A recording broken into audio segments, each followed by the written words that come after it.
Bonjour à tous, jeudi 20 mars, équinoxe du Bélier, passage de l'autre côté avec un très gros amas, puisqu'à la fin du mois de mars, Neptune passe également dans le Bélier, Saturne va suivre. Nous aurons bien sûr cette espèce de passage-repassage Vénus-Mercure sur le point zéro. Ça va ramener énormément de tension au niveau de ce point zéro en Bélier, le passage clé de l'écliptique, moment quand même un petit peu particulier de l'année qui va avoir des répercussions sur les mois suivants. Alors, à première vue, quand on regarde cette carte, on se dit, ma foi, il y a beaucoup d'énergie dans la maison 11, maison plutôt sympathique, de l'avenir, des projets actifs, des soutiens, enfin, des amis du groupe. Il y a des choses assez positives qui se passent là. Vous allez me dire, Maëva, vous êtes toujours négative ou tu es toujours négative. Vous aurez sans doute raison. Parce que moi, cette carte, elle m'inspire pas. Et maintenant, je vous ai expliqué pourquoi. Elle m'inspire pas parce que elle vient me parler d'inflation. Elle vient me parler de tension économique. Et elle vient me parler surtout de récession. Alors, j'ai Jupiter qui est particulièrement mal aspecté dans ces configurations-là. Alors, pour beaucoup d'astrologues, Jupiter, c'est la chance, c'est la réussite. Ils ont raison. Mais un excès de Jupiter amène parfois des situations catastrophiques. Pourquoi ? Parce qu'on est dans l'excès. On est dans la démesure. On est dans l'inflation. Alors, inflation de soi, inflation de ses certitudes, inflation aussi parfois de son ego, inflation de monétaire, bien entendu.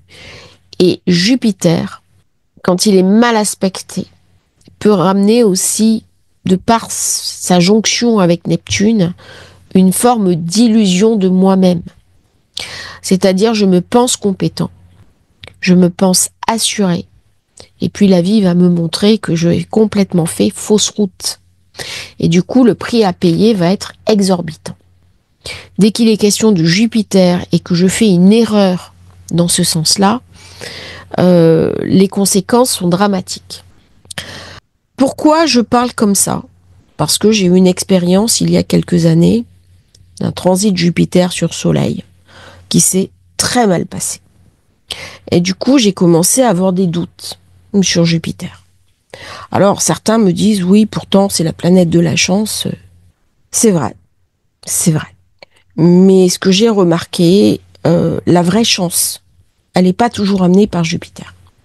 Moi, j'ai vu combien de personnes qui attendaient une rencontre affective avec un Jupiter qui passait sur Vénus, particulièrement déçues. Alors que j'ai vu des planètes censément être très négatives, voire ombrageuses, qui ont amené des relations à longue durée sur des passages où on n'aurait pas pu s'en douter. Donc, chaque planète a un volet positif, un volet sombre. Et dans ces configurations pour cet équinoxe, ce que je vois, c'est le côté négatif de Jupiter parce qu'il va enfler. Il va amener de l'augmentation de la dette. Il va amener une forme de désespoir économique. Alors, il va amener surtout quelque chose dont on avait beaucoup parlé à une époque, que les journalistes modernes semblent avoir oublié, qui est la notion de stagflation. La stagflation, c'est augmentation des coûts, renchérissement du prix des matières premières, inflation et baisse d'activité. Donc c'est une espèce de configuration absolument cauchemardesque où on est dans une phase de récession et en même temps dans une spirale inflationniste. Ça amène de la paupérisation, des faillites d'entreprises et une augmentation du coût de la vie et un appauvrissement surtout de la population et des populations surtout dans un contexte mondialisé. Alors vous aviez un auteur qui est un très grand économiste, qui était Raymond Barre. Ces traités de Raymond Barre étaient aussi indigestes qu'ils étaient pertinents. C'est-à-dire que quand vous vouliez vous endormir le soir, vous lisiez Barre-Guiton, vous étiez sûr de tomber. Ceci étant, on a rarement eu un économiste aussi pertinent que lui. Et ça fait très longtemps que la France n'a plus d'économistes qui ont l'oreille attentive des puissants pour donner de l'information. Aujourd'hui, on a l'impression que c'est plutôt le politique, tout au moins en France, qui l'emporte sur l'économie. L'économie, c'est devenu le parent pauvre. Le parent pauvre au niveau de la recherche, le parent pauvre au niveau des ministères. Et il y a des très bons économistes, mais on ne les entend pas. Il faut vraiment aller chercher, il faut aller creuser pour trouver des personnes qui ont une analyse pertinente. L'économie, c'est purement Jupiter, c'est la planète aussi du financier, et avec un carré à la main et une opposition à la Lune, sur un thème d'équinoxe, ça met vraiment en avant le côté financier. Avec un Mars qui est en situation de faiblesse, dans la zone des finances, c'est pas forcément réjouissant. Ça veut dire que l'argent ne va pas servir aux nationaux. L'argent va être investi à l'étranger. Et en plus, on va créer une dette, mais cette dette ne sera pas forcément remboursée sur le long terme. Je m'explique. Il y a une forme d'illusion. On est en zone 11. Cette illusion, elle est portée par Neptune. Neptune, c'est la planète pivot. La planète pivot parce que elle est chez elle, elle domine Saturne, elle domine le Nord. Soleil à 0 degré, il relance un programme. Mais ce programme arrive avec une antériorité. Il arrive avec une situation difficile qui a été créée dans le passé. On va être confronté bis repetita à ce qui s'est passé durant le Covid. Et on le voit bien d'ailleurs dans le discours du président Macron. Ça y est, c'est la guerre. Alors, il suffit d'annoncer ça pour qu'il y ait une baisse au niveau de l'économie, une baisse des commandes. Ça va avoir des conséquences sur le PIB. Alors certains vont me dire, oui, mais je m'en fiche. Moi, il y a quelqu'un qui me l'a écrit, qui m'a dit, je m'en fiche, je suis à la retraite. Vous, peut-être, mais vos enfants. Ou votre voisin. Ou les enfants de votre voisin. Donc on peut pas dire, le monde ne me concerne pas. Directement ou indirectement, je vais être concerné par les décisions prises dans mon pays et plus globalement, le monde autour de moi. Parce que si l'argent que je possède sur mon compte en banque et qui me sert pour payer les factures de ma vie quotidienne n'a plus la même valeur, ça va venir éroder mon pouvoir d'achat. Hyper très mal aspecté, j'allais dire mal embouché, si je puis me permettre. Ça va me parler bien sûr de l'augmentation de la dette. Et j'aurai besoin d'une planète qui vient contrecarrer. La seule planète qui peut contrecarrer Jupiter, plus ou moins, c'est Saturne. Saturne, c'est l'économe. C'est-à-dire que quand j'ai trop dépensé d'argent, mon banquier me passe un coup de fil, mais à ce moment-là, j'arrête de dépenser. Je réduis mon budget. C'est le propre de Saturne. Sauf que les États ne fonctionnent actuellement plus comme ça. Ils sont dans une surinflation de Jupiter.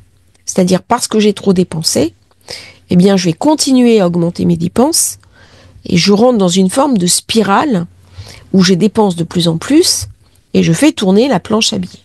Saturne, c'est pas vendeur. Saturne, c'est la récession, c'est tout ce qui est politique d'austérité.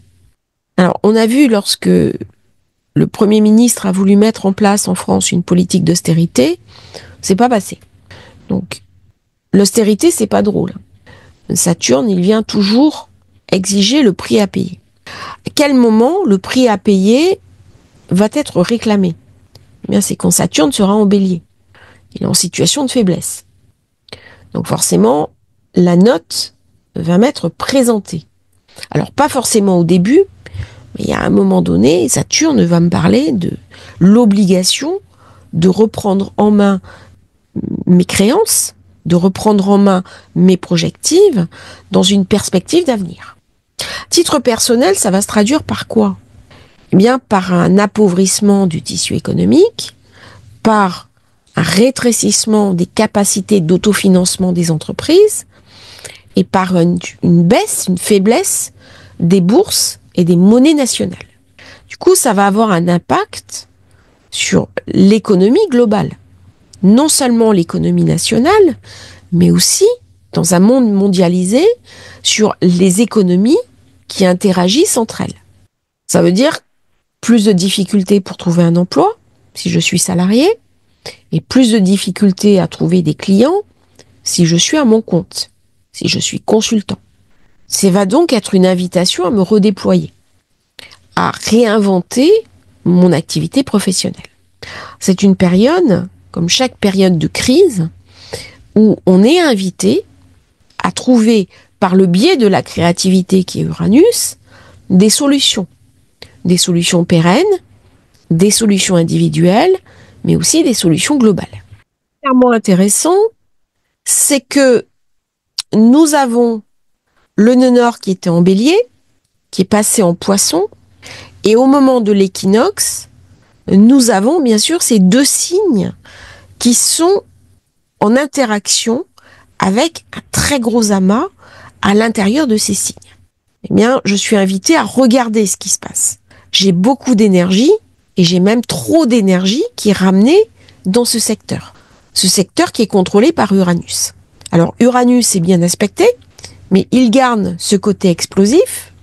Il est en train de se charger, et nous aurons le mois prochain Uranus conjoint Algol.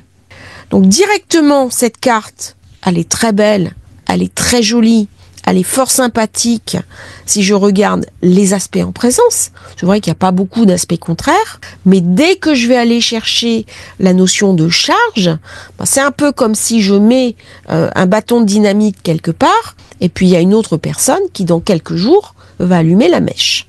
Ça va me donner quelque chose de très tendu, et d'autant plus qu'il y aura eu une charge émotionnelle, une énorme tension. Et c'est ce qu'on voit d'ailleurs au niveau des actualités. Il y a une tension qui monte, qui grandit, et on peut se sentir complètement impuissant par rapport à cette tension, comme à chaque fois qu'il y a eu des basculements dans le monde, on sent qu'il y a une forme de surenchère. Des chefs d'État qui, pour des raisons X, Y, Z, on va pas rentrer là-dedans, montrent les muscles, et à un moment donné, il peut y avoir une déflagration. Ça ne veut pas dire qu'elle va avoir lieu. On n'a jamais autant entendu parler de Troisième Guerre mondiale, au plus haut sommet des États, qu'à l'heure actuelle. Et nous sommes dedans. C'est-à-dire 2025, 2026, 2027. On est dans des phases très chaotiques, très incertaines. On va beaucoup parler des services secrets, on va parler beaucoup de tractations entre États, d'échanges au plus haut niveau. On va parler aussi des droits de douane avec la Lune en Sagittaire. Et les droits de douane vont bloquer l'expansion économique. C'est-à-dire que ça va favoriser aussi l'inflation et ça va favoriser des resserrements et des faillites d'entreprises, malheureusement. Je pense notamment au Québec, avec toutes les entreprises qui sont limitrophes avec la frontière américaine. Et il est possible d'ailleurs, au vu des conséquences, que le président Trump suspende ses droits de douane.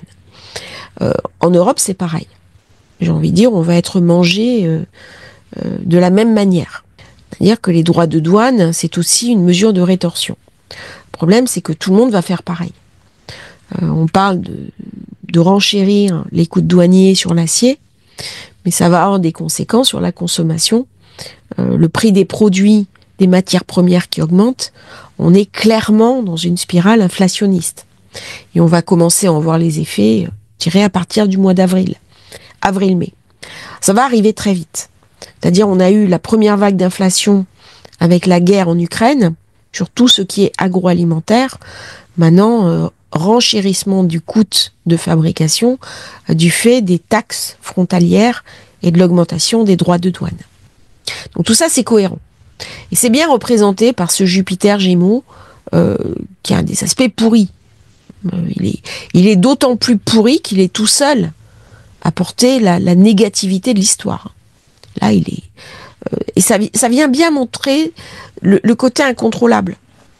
C'est-à-dire, il y a des configurations, des personnages qui sont totalement incontrôlables.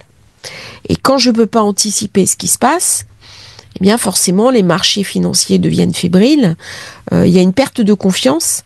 Et dès qu'il y a perte de confiance, il y a resserrement des indices Et les chiffres finaux ne sont pas tout ce qui est semestre, trimestre, puisqu'il y a toujours des publications d'indices, ils ne sont pas bons, et ça fait chuter les bourses. Ça fait aussi chuter les crypto-monnaies. Les seuls qui s'en sortent à peu près, ce sont les matières premières et les valeurs refuges. Il vient me parler du dictateur. Quand j'ai une surinflation de ce degré, vous voyez à peu près ce qui se passe. Et d'ailleurs, on voit bien comment les chefs d'État que l'on entend le plus sont qualifiés de dictateurs. Il y a vraiment quelque chose là qui nous est montré sur ce 0 degré du bélier qui est survalorisé, qui est un degré de déséquilibre. Pourquoi ? Parce que les choses ne sont pas établies. Alors ça ramène beaucoup de puissance, ça ramène un focus, mais ça pose problème au niveau des énergies, ça pose problème au niveau des sociétés. Alors quand je parle de valeur, quand je parle de Jupiter, quand je parle du financier, il y a une perte de valeur, mais cette perte de valeur, elle est à tout niveau. C'est pas uniquement sur la bourse, c'est pas uniquement sur l'aspect économique, macroéconomique. C'est aussi sur le côté humain, c'est-à-dire une perte de valeur. Alors qu'est-ce que c'est que les valeurs ? Eh bien, c'est tout ce en quoi je crois. C'est tout ce qui va faire que la vie a sens. C'est la famille, c'est le pays dans lequel je vis, c'est les valeurs démocratiques. Ce sont toutes les valeurs auxquelles nous sommes globalement et individuellement attachés. Et dans le discours de Macron, ce que j'ai entendu l'autre jour, c'était « armons-nous citoyens », c'est-à-dire un retour à un discours très patriotique. Et ce matin, j'écoutais un commentateur, un militaire, un général, je me souviens plus de son nom, mais son analyse était très pertinente, où il disait, en fait, on a déconstruit pour la paix l'idée du patriotisme, parce que le patriote fait la guerre. Donc dans les écoles, dans la société, on a complètement déconstruit cette idée de nation, cette idée de pays et cette compréhension comme quoi nous sommes capables de nous sacrifier pour notre pays. Et son analyse, j'ai trouvé très pertinente, très intéressante.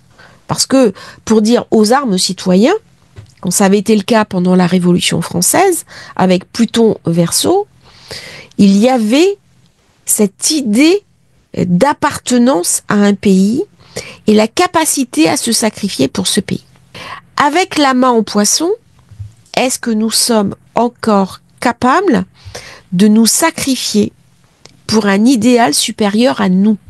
Pas certain. Ce que disait ce militaire, c'est que ce qui se passe en Ukraine, c'est absolument terrible.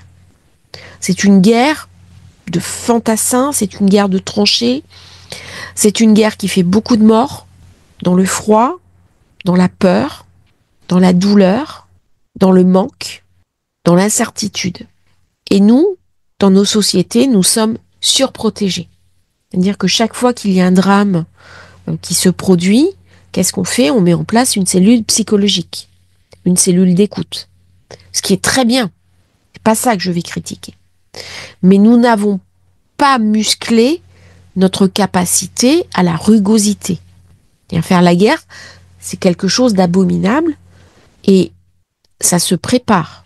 Et les populations occidentales, tout moins une population comme la France, mais l'Allemagne et le reste de l'Europe, c'est pareil, n'est absolument pas prête à vivre les manques qu'ont vécu nos ancêtres pendant la Seconde Guerre mondiale. À manger tous les jours du rutabaga. Et encore bien content de manger du rutabaga.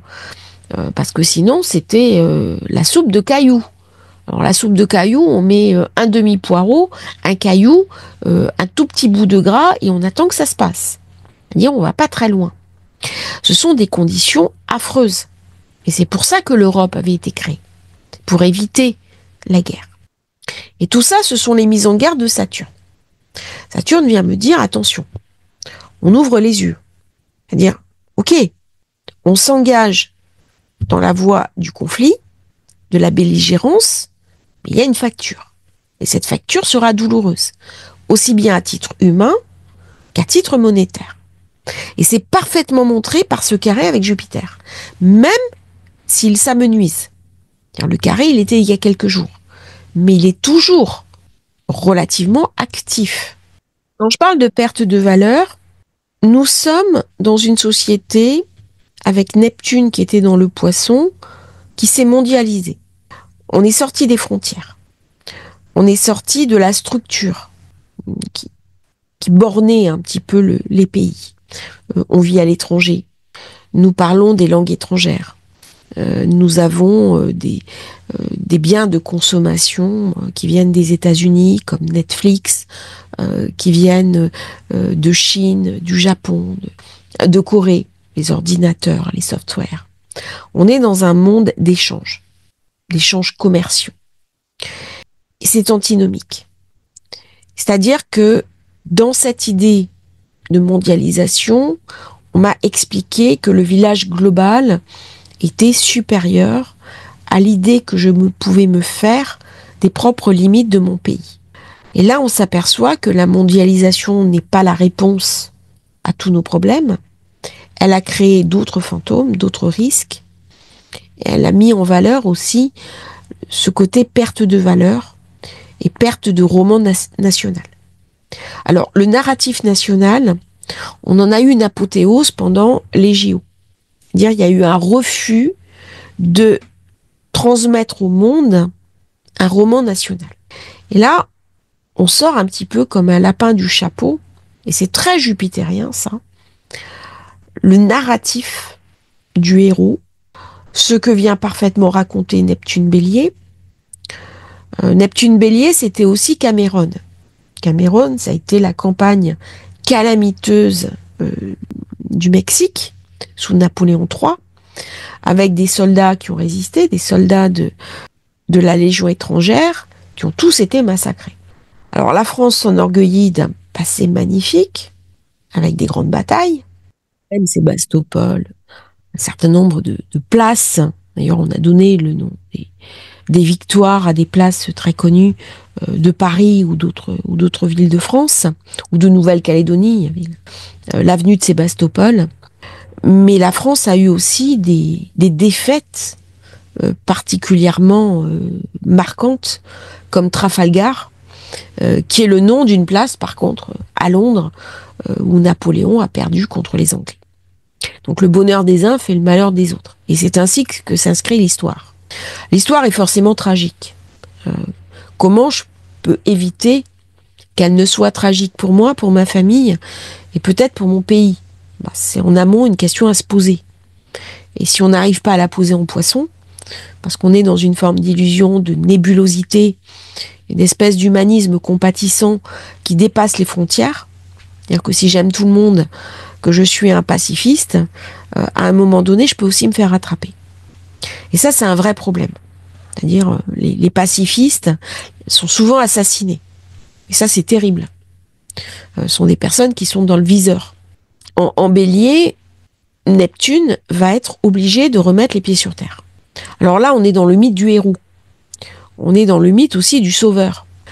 Saturne, par contre, lui, va remettre les compteurs à zéro. Autant Neptune, on n'est pas forcément capable, autant Saturne va dire coût avantage. Et en même temps, nous avons Uranus qui se présente à la porte des Gémeaux, avec des impératifs.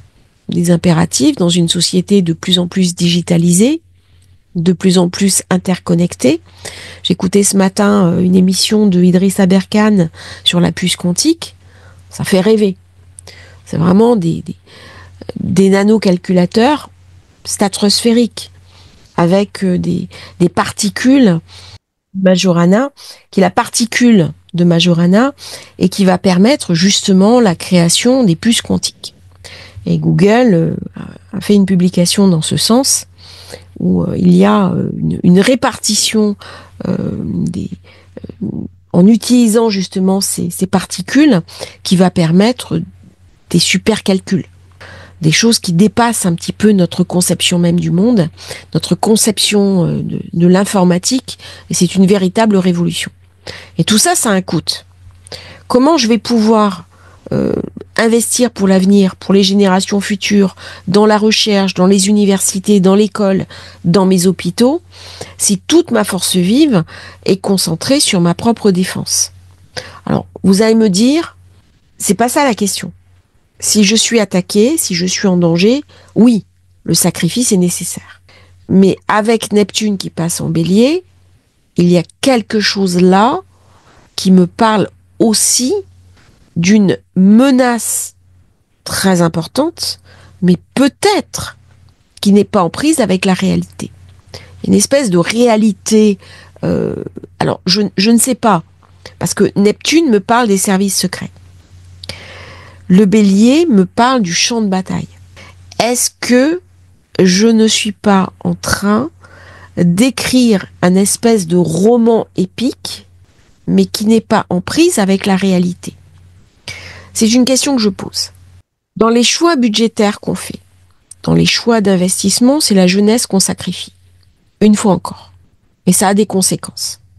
C'est-à-dire, il ne peut pas y avoir de renouvellement de génération, il ne peut pas y avoir de prospérité sur les nouvelles générations si je n'ai pas un certain nombre de projets et de projets qui vont les faire rêver. Quand je dis les faire rêver, c'est aussi des projets dans lesquels ils vont pouvoir s'inscrire. C'est-à-dire, à un moment donné, la richesse, ils vont aller la chercher sur l'étranger, sur l'extérieur. Ce que montre bien Pluton en 9 d'ailleurs, dans cette carte. Alors, c'est une carte qui me parle aussi de risques informatiques. Il va y avoir dans les mois qui viennent des attaques, alors pas forcément en France, mais d'une manière globale, des trojans, des attaques, j'ai envie de dire, plus que par déni de service, c'est vraiment des attaques système DOS, c'est-à-dire globales, des systèmes entiers qui vont se retrouver verrouillés. D'où l'importance des puces quantiques qui vont permettre de mettre les données en sécurité. Alors ça va donner naissance à tout un écosystème de protection des données. Si vous travaillez dans le secteur, il y a de l'avenir. Parce que on va de plus en plus vers des attaques, des États belligérants qui vont attaquer d'autres États en utilisant l'informatique, en utilisant les faiblesses de réseau et en mettant peu de moyens, parce que le coût est moindre. On utilise quelques très bons hackers. Et ça, par contre, les capacités de nuisance sont énormes. C'est à faire dans cette période. Là, j'ai dépeint quand même un avenir un petit peu sombre avec ce Jupiter. Eh bien, c'est de me réinventer. C'est de trouver des solutions pour mon avenir, celui de ma famille, prendre en main des outils de créativité, des outils d'avenir, être flexible, apporter des réponses positives aux questions qui me sont posées. Et c'est surtout une carte pour reprendre en main mon destin. J'ai vu plusieurs fois des personnes qui disent les énergies sont très lourdes, c'est difficile dans ma vie.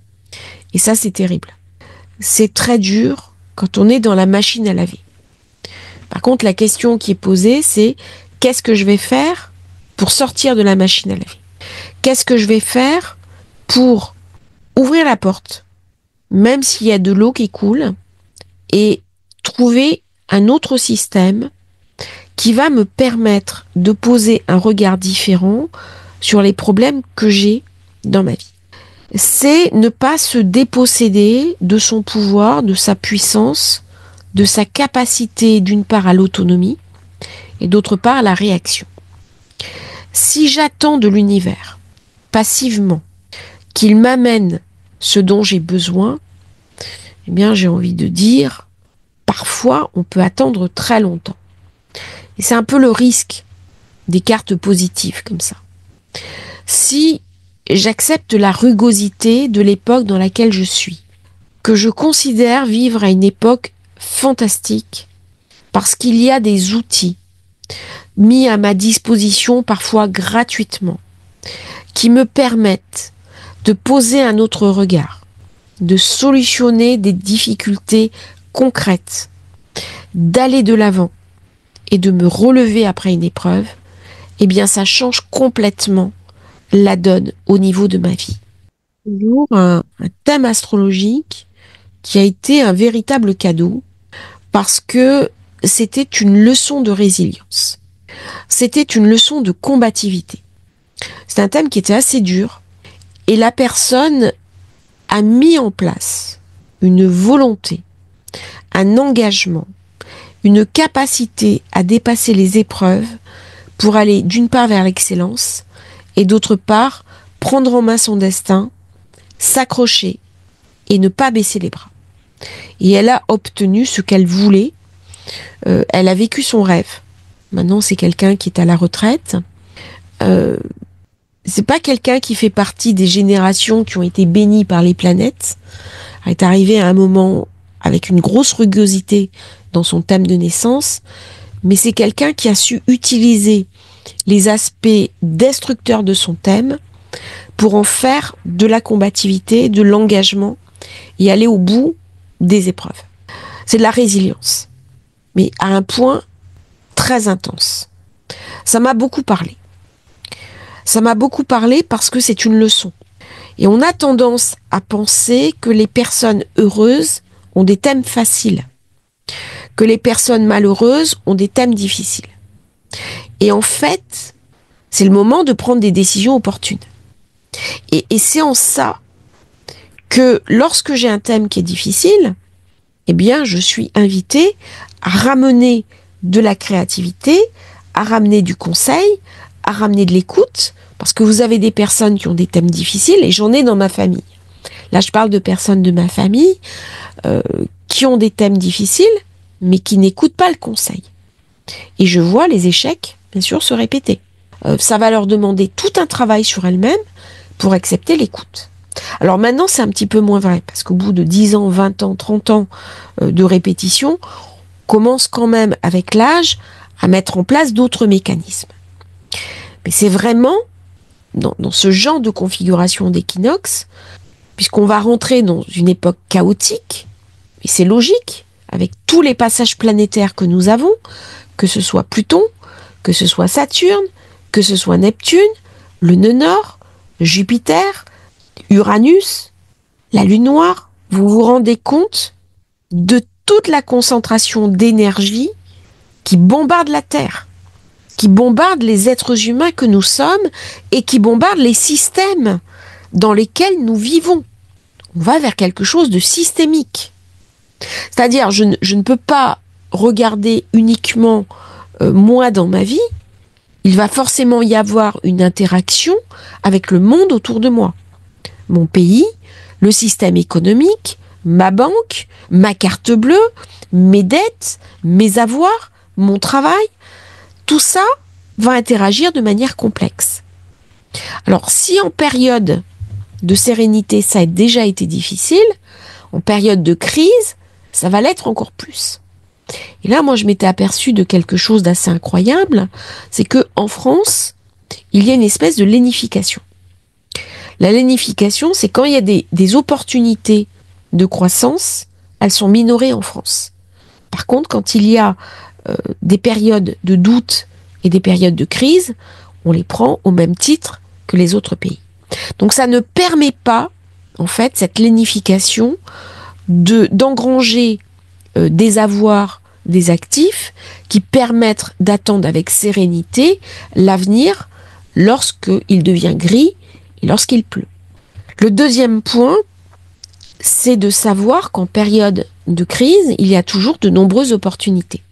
Que ce soit Airbnb, que ce soit Bitcoin, que ce soit l'explosion de réponses positives aux questions qui vont être posées. Donc une crise est toujours des opportunités.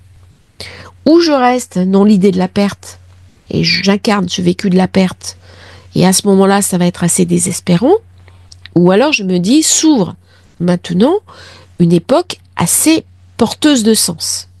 On va revenir à des questions de sens, à des questions de valeur. Parce que quand je vais trop loin dans la perte de valeur, la vie en collectif, la vie en société n'est plus possible. Là, ça va me parler aussi de la question du droit. Il n'y a que deux types de sociétés. Soit une société d'ensauvagement, soit une société articulée autour du droit et autour des règles. Et des règles pour tout un chacun de nous. Et c'est comme ça qu'on crée une cohésion. Sinon, il y a une forme de divergence. Et s'il y a divergence, il y a rupture. S'il y a rupture, il y a souffrance, mais il y a aussi un risque d'explosion sociétale. Alors, le risque d'explosion, moi, je le vois pas pour tout de suite. Saturne-Neptune va en rajouter une couche dans le Bélier. Par contre, quand Uranus va passer en Gémeaux, la jeunesse va être particulièrement mécontente. C'est pas certain qu'elle ait envie de quitter les jeux vidéo pour aller vivre la guerre sur le terrain. Sans quoi, elle aura bien raison. Alors, il y en aura une partie qui sera OK pour vivre une intensité, mais il y a une grosse partie qui ne va pas accepter l'idée même du sacrifice. Et du coup, ça va ramener beaucoup de tension au niveau de la jeunesse. Il y a un côté un peu explosif. Il va y avoir un durcissement.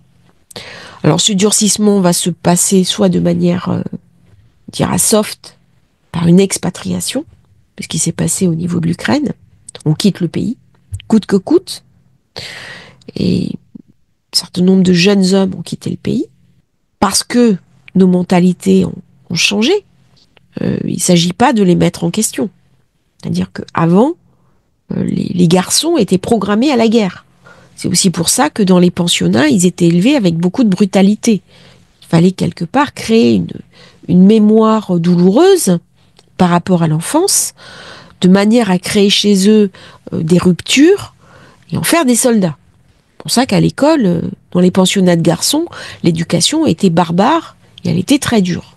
Parce qu'on préparait les futurs soldats de demain, la chair à canon. Il n'y avait pas d'affect. Aujourd'hui, on aime nos enfants, on les élève dans l'amour, ils sont beaucoup moins enclins à aller se battre sur le front. Ça, c'est le premier point. Et le deuxième point, si on ne peut pas s'évader, si on ne peut pas partir, s'expatrier, eh bien, il va y avoir des mouvements de révolte. Alors, par jeunesse et associés, c'est-à-dire les jeunes et leurs parents. Il va y avoir des oppositions, des confrontations. Est-ce que c'est une carte où on voit typiquement une déflagration type guerre mondiale? Je ne mentirai pas en disant que la période est très tendue. C'est explosif. Mais si je vois une crise économique, si je vois un durcissement au niveau de la prospérité, si je vois une période de récession, j'ai envie de dire, j'espère que nous en resterons là. C'est déjà assez difficile pour les populations civiles. J'espère qu'il va y avoir un sursaut de conscience dont est tout à fait capable le Poisson et le nœud nord pour éviter l'escalade. Je pense que nous allons rester dans les tensions dans lesquelles nous sommes pendant encore quelques mois avant que la paix ne soit signée. On a encore pas mal de temps. Donc il va y avoir forcément des échauffourées, il va y avoir des crépages de chignons au plus haut sommet de l'État, si je puis m'exprimer ainsi. Il va y avoir des invectives, il va y avoir même des menaces. Après, dire que ça va dégénérer dans un conflit total, collectif, c'est pas ce que viennent nous raconter les courbes.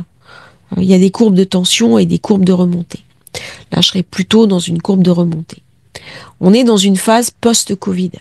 C'est-à-dire que là, on vit un petit peu les conséquences de Saturne-Jupiter, la conjonction qui avait présidé au Covid, de Pluton-Saturne et de Pluton-Jupiter. Donc ces trois planètes-là ne vident pas leurs effets négatifs en quelques semaines.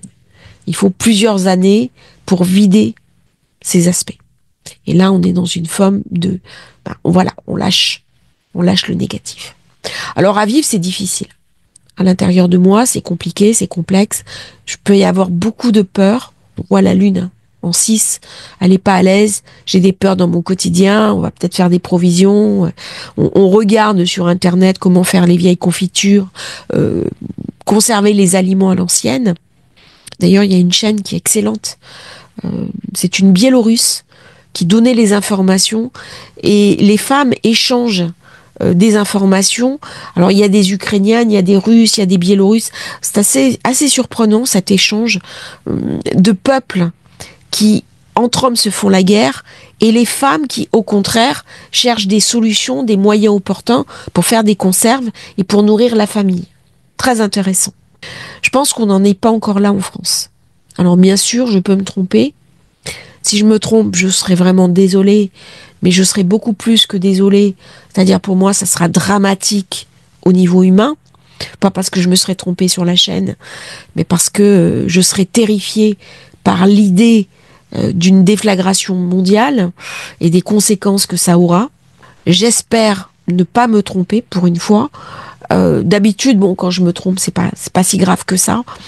Là, j'espère vraiment que nous allons éviter les menaces qui pèsent au-dessus de nos têtes, cette épée de Damoclès. Mais j'ai un peu confiance dans le nœud nord qui vient me dire, bon, quand même, nous savons à quoi nous avons affaire, nous connaissons les risques sont nucléaires, Pluton qui a ramené beaucoup d'incertitudes, particulièrement bien aspectées, donc je risque de m'en sortir avec une belle trouille, beaucoup d'angoisse, avoir perdu un peu d'argent, mais c'est peut-être pas le pire. Donc voilà un peu ma sensibilité par rapport à cet équinoxe qui me laisse relativement dubitative. J'ai peut-être pas répondu complètement aux questions que vous vous posiez. Ça va mettre vraiment en avant les services secrets. Ça va mettre en avant la finance mondiale. Il y a une partie de la finance qui va se redéployer dans d'autres domaines, dans des valeurs de sécurisation. Ça va pas être très positif non plus pour l'immobilier. Je pense que l'immobilier va avoir des sacrées secousses. Et par contre, ça va ramener beaucoup d'inquiétudes et beaucoup de phobie sociale. Il va y avoir des renégociations aussi des contrats supranationaux, des contrats qui vont arriver à échéance et des alliances, les alliances d'hier qui vont être remises en question. Donc on va vers un monde assez chaotique. On a commencé à en voir un petit peu les prémices durant tout ce mois de février avec Trump contre Zelensky. Je crois que c'était la première crise dans le bureau ovale qui annonce un peu ces incertitudes, ce que montre bien cet équinoxe. Mais c'est pas uniquement les incertitudes, c'est aussi l'économique et les conséquences que ça va avoir en termes de peur, en termes de crainte. Les marchés n'aiment pas la peur. Donc dès que le marché rencontre la peur, eh bien forcément, il y a une perte de valeur. Ce que montre bien Jupiter Gémeaux, avec ces aspects contrariants qui viennent comme ça l'impacter. Lequel est l'ascendant est un degré un petit peu cruel, hein, c'est un homme sans main. Ça montre bien l'impuissance. Ça montre bien aussi les mains liées, c'est-à-dire je ne peux pas agir. Je suis soumis à des contraintes extérieures, des contraintes collectives, des opinions publiques, des médias, et il y a quelque chose qui est dominant. Mais on ne sait plus qui tient qui. C'est une configuration qui vient me parler aussi de mon impuissance. C'est-à-dire je sens la tension qui monte, qui se précipite, mais moi honnêtement, qu'est-ce que je peux faire pour changer les choses? Et le risque, c'est de refuser. C'est de mettre la tête dans le sable et de dire je ne peux rien y changer. Et en fait, tout le monde, à d'autres niveaux, nous sommes invités à faire quelque chose. Que ce soit pour sa famille, que ce soit pour ses proches, que ce soit en délivrant des messages comme celui que je vous donne, qui va vous permettre aussi d'avoir des réponses. Si vous avez une entreprise, il y a des chefs d'entreprise qui me suivent et je sais qu'ils m'écoutent. C'est-à-dire quand je dis attention à la trésorerie, ils m'écoutent, ils anticipent. Mais c'est ce genre de réponse que nous pouvons tous apporter. Alors il y a une personne qui m'a mis un message qui était assez passionnant en me disant en fait, restons positifs, restons bienveillants envers nous-mêmes et envisageons la meilleure voie possible. Alors, je suis d'accord avec ça et je l'ai remercié de son témoignage. Par contre, j'ai dit attention. Ça, c'est valable dans un monde du quotidien. Si on rentre dans une expérience chaotique, ça ne sera plus possible. Et j'espère que c'est ce que nous allons éviter, c'est-à-dire l'entrée dans un monde chaotique. Je n'ai pas la réponse absolue. L'astrologie voit des tendances, elle voit des tensions. Pour moi, on danse au bord de la falaise. Hein. Je l'ai dit plusieurs fois. Tout va bien, Madame la Marquise, mais tant que la Marquise danse au bord de la falaise, ça va. Est-ce qu'à un moment donné, elle va tomber dans le précipice? C'est pas certain. On a quand même à la tête de nos États des gens qui ont une compréhension, ils ont des conseillers, il y a aussi une manière de se tenir les uns les autres. J'ai envie de dire, je reste quand même assez confiante dans l'avenir, même si ça va être assez fin. Je vous remercie d'avoir suivi cette vidéo sur l'équinoxe du Bélier. Ça signe le printemps, ça signe le renouveau. Je vous invite à le fêter. A fortiori, célébrez les petites joies, célébrez les instants précieux. Soyez heureux en famille, avec vos proches, avec vos amours. Cultivez aussi votre émerveillement. Cultivez votre amour de la terre en appréciant un ciel étoilé, un lever de soleil, un coucher de soleil, un croissant qu'on déguste le matin au soleil, dans son café chaud. Des choses très simples de la vie pour garder cette espérance. Parce que c'est ça qui fait la différence, c'est l'espérance que je porte sur ma propre vie, et ça, en effet, je peux l'offrir au monde, et ça rejoint ce très beau post qu'on m'a offert ce matin. Je vous remercie tous pour les nombreux messages que je reçois. J'ai pas le temps en ce moment de répondre à vous tous, mais je vous remercie, je les lis tous, ça me touche énormément, et ça me motive pour continuer à délivrer un petit peu ces analyses qui me demandent pas mal de temps et pas mal d'implication. N'oubliez pas de vous abonner à la chaîne, et si vous souhaitez commander votre thème de naissance, votre révolution solaire, vous avez le lien dans la description. À bientôt pour un nouveau partage sur Astrologie Facile pour essayer de comprendre le monde, de le décrypter dans une époque qui peut sembler angoissante à plus d'un titre. Merci à tous.